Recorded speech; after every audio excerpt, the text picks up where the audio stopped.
Several parts of Gauteng witnessed heavy downpours, resulting in flooding in many areas.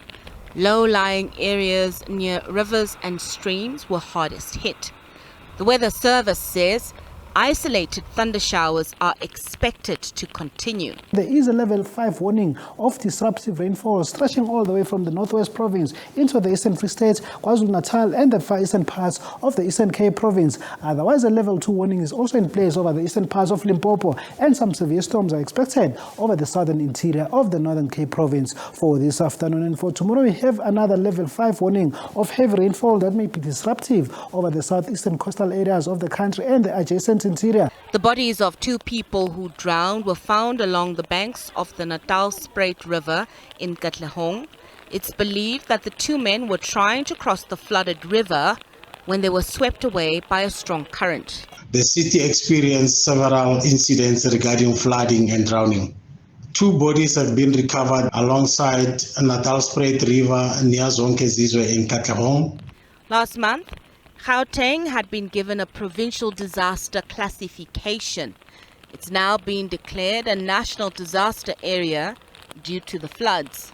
The classification of a provincial disaster is still valid and it remains.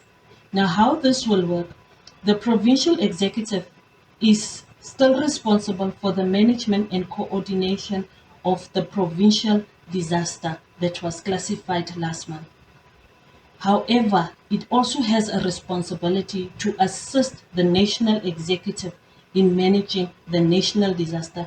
Gauteng Cooperative Governance MEC, Mzi Khumalo, had estimated the cost of damages from 300 million in early December to 486 million rand to date. However, any funds requested through the National Disaster Response Grant would first have to be approved by Treasury. The issues of monitoring and evaluation becomes important here through the structures that are in place, through the Provincial Disaster Management Center and also the National Disaster Management Center in collaboration with the National Treasury to ensure that the reports that needs to be submitted for the work that has been done and the work that is going to be done with the money that will be allocated to deal with issues of disaster in the province of Gauteng is tracked and accounted for.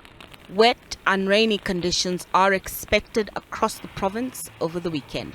Nozindombi Mia, SABC News.